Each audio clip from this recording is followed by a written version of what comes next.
ಯೇಸು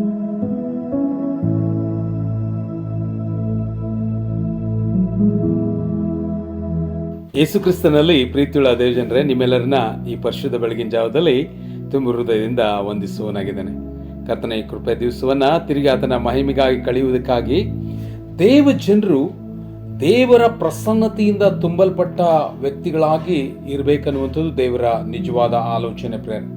ನಾವು ಆತನ ಸಮಕ್ಷಮದಲ್ಲಿ ಸಂಪೂರ್ಣವಾಗಿ ಆತನ ಮಹಿಮೆಯಲ್ಲಿ ಪ್ರವೇಶ ಮಾಡಿ ಆತನೊಂದಿಗೆ ಸಂಪರ್ಕವನ್ನು ಇಟ್ಟುಕೊಂಡು ಆತನ ಪ್ರಸನ್ನತೆಯಿಂದ ತುಂಬಲ್ಪಟ್ಟ ದೇವರ ಮಕ್ಕಳಾಗಿ ಈ ಭೂಮಿಯ ಮೇಲೆ ಕಂಡು ಬರಬೇಕನ್ನುವಂಥದ್ದು ದೇವರ ನಿಜವಾದ ಆಲೋಚನೆ ಆಗಿದೆ. ಅದಕ್ಕಾಗಿ ದೇವರ ಪ್ರಸನ್ನತೆಯಲ್ಲಿ ಇರುವಂಥ ದೇವರ ಮಕ್ಕಳು ಅವ್ರು ಹೇಗಿರ್ತಾರೆ ಎಂಬುದನ್ನು ನಾವು ಈ ಬೆಳಗಿನ ಜಾವದಲ್ಲಿ ಅರ್ಥ ಮಾಡಿಕೊಳ್ಳುವುದಕ್ಕೆ ಮನಸ್ಸು ಮಾಡೋಣ.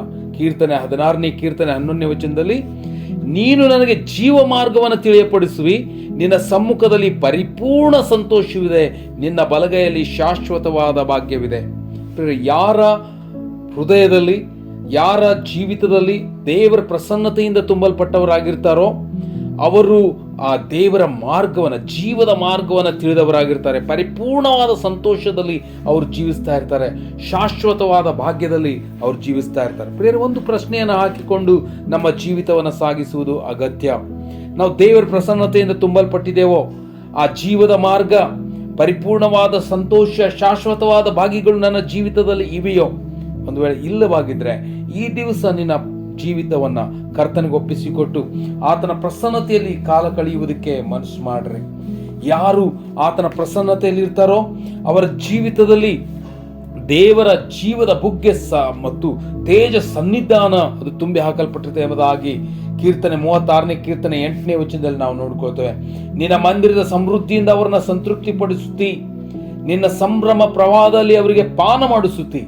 ನಿನ್ನ ಬಳಿಯಲ್ಲಿ ಜೀವದ ಬುಗ್ಗೆ ಉಂಟಲ್ಲ, ನಿನ್ನ ತೇಜಸ್ಸು ನಮಗೆ ಬೆಳಕು ಕೊಡುತ್ತದೆ. ಪ್ರಿಯರೇ, ಯಾರು ದೇವರ ಪ್ರಸನ್ನತೆಯಲ್ಲಿ ಕಾಲ ಕಳೆಯುವವರಾಗಿರ್ತಾರೋ ಅವರ ಜೀವಿತದಲ್ಲಿ ಆ ಸಮೃದ್ಧಿ, ಸಂಭ್ರಮ ಪ್ರವಾಹ ಮತ್ತು ತೇಜಸ್ಸು, ಬೆಳಕು ನಮ್ಮ ಜೀವಿತದಲ್ಲಿ ತುಂಬಿ ಹಾಕಲ್ಪಟ್ಟಿರ್ತದೆ ಎಂಬುದಾಗಿ ಕರ್ತನು ನೇರವಾಗಿ ಹೇಳುವುದನ್ನು ನಾವು ನೋಡ್ಕೋತೇವೆ.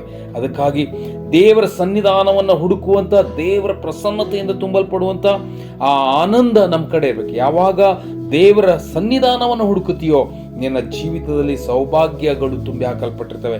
ಕೀರ್ತನೆ 21ನೇ ಕೀರ್ತನೆ 6-7ನೇ ವಚನದಲ್ಲಿ ನಾವು ನೋಡಿಕೊಳ್ತೇವೆ, ಅವನಿಗೆ ಶಾಶ್ವತವಾದ ಸೌಭಾಗ್ಯ ನಿಧಿಯ ದಯಪಾಲಿಸಿದ್ದಿ, ಅವನನ್ನು ನಿನ್ನ ಸನ್ನಿಧಿಯಿಂದ ಅತ್ಯಾನಂದ ಪಡಿಸಿದ್ದಿ. ನೋಡ್ರಿ, ಆತನ ಸನ್ನಿಧಾನದಲ್ಲಿ ಅತ್ಯಾನಂದ ತುಂಬಿ ಹಾಕಲ್ಪಟ್ಟಿದೆ, ಶಾಶ್ವತ ಭಾಗ್ಯಗಳು ತುಂಬಲ್ಪಟ್ಟಿವೆ.